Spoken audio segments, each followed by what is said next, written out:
Hi friends, welcome to crazy recipes. నేను మీ మాదిరిని. ఇవాళ మన డిష్ ఏంటంటే వడియాల పులుసు, అది మినపొడియాలతో అండి. సూపర్ ఉంటుంది టేస్ట్. ఎలా చేసేసుకోవాలో, ఏమేమి ఇంగ్రీడియంట్స్ కావాలో ఫాస్ట్గా చూసేద్దాం.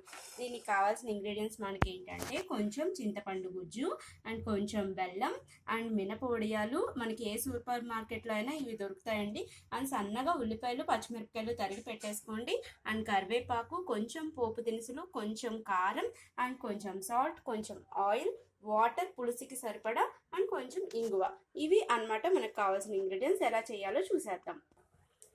ఓకేనా? మనం ఒక ప్యాన్ పెట్టుకొని దాంట్లో కొంచెం ఆయిల్ వేసుకొని అది హీట్ అయ్యాక ఈ పోపు దినుసులు అన్నీ వేసేద్దాం. ఈ పోపు దినుసులు కాలేక కొంచెం ఇంగు వేసుకుందాం. ఓకే, మనం ఇంగు కూడా వేసేసుకున్నామండి. ఈ పోపు అంతా చక్కగా కాలేలా చూసుకుందాం.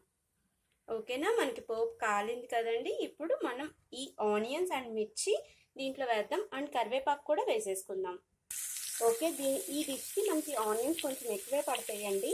ఈ ఆనియన్స్ చక్కగా మగ్గేలాగా చూసుకోవాలి. ఇప్పుడు నేను ఎప్పుడు చెప్తూనే ఉంటాను కదండి, ఆనియన్స్ తొందరగా మగ్గాలి అంటే కొంచెం సాల్ట్ దాంట్లో వేయండి. ఆనియన్స్ త్వరగా మగ్గిపోతాయి. ఇంత సాల్ట్ చాలు.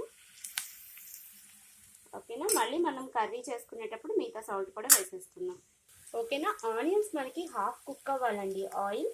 నెక్స్ట్ మనం ఏం చేయాలంటే, ఆల్రెడీ ముందుగానే మనం చింతపండు రసం తీసి పెట్టుకున్నాం కదా, ఈ రసాన్ని అంతా ఈ ఆనియన్స్లో వేసేయాలి. ఓకేనా? ఇది దీంట్లో వేసేద్దాం. ఇప్పుడు చక్కగా ఇంకోసారి దీన్ని ఒకసారి కలిపేసి కొంచెం ఉప్పు వేసి కొంచెం పసుపు వేసి మూత పెట్టి మగ్గనిద్దాం. అండ్ మనం ఇప్పుడు కొంచెం పసుపు వేసుకుందాం. ఈ పసుపుని కూడా వేసి కొంచెం సేపు కొంచెం సాల్ట్ కూడా వేసేయండి. సాల్ట్ పసుపు వేసేసుకొని కలిపేసుకొని మీకు ఇంకొంచెం వాటర్ కావాలంటే యాడ్ చేసుకోండి. దీనిపైన లిడ్ పెట్టేసి ఒక 5 మినిట్స్ మగ్గబెడదాం.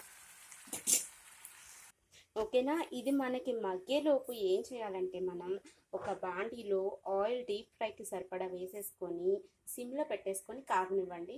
నెక్స్ట్ ఏం చేయాలో నేను చెప్పేస్తాను. ఓకేనా? ఇప్పుడు మనకి ఇది ఉడికిపోయినాయండి ఆనియన్స్ అన్నీ చక్కగా. దీంట్లో ఇప్పుడు మనం ఉప్పు, కారం, బెల్లం అన్నీ వేసేసుకుందాం. ఓకేనా అండి? ఇప్పుడు మనం దీంట్లోకి కొంచెం ఉప్పు, కొంచెం కారం, బెల్లం వేసుకుందాం. స్వీట్ తినే వాళ్ళైతే కొంచెం ఎక్కువ బెల్లం వేసుకోండి. నేనైతే కొంచెం ఎక్కువే వేసుకుంటాను, అప్పుడే టేస్ట్ ఇంకా చాలా బాగుంటుంది. ఇంకోసారి దీన్ని కలిపేద్దాం. ఓకే, చూడండి, ఇది చక్కగా మనకి రెడీ అయిపోయింది పులుసు అయితే. ఇప్పుడు వడియాలు వేయించుకుందాం మనం. వడియాలు వేయించుకోవడానికి ఆల్రెడీ మనకి డీప్ ఫ్రైకి సరిపడా ఆయిల్ మరిగిపోయింది. దీంట్లోకి వడియాలు వేసి వేయించేసుకుందాం. చూసారా? ఈ వడియాలన్నీ మనకి గోల్డెన్ బ్రౌన్ కలర్ వచ్చేదాకా మనం ఫ్రై చేసేసుకుందాం.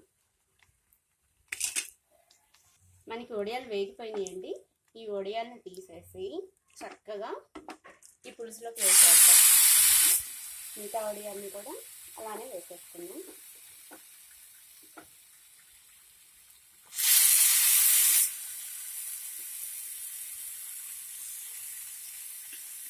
ఓకేనా? ఇప్పుడు మనం దీన్ని ఒకసారి కలిపేసేసి మూత పెట్టేద్దాం.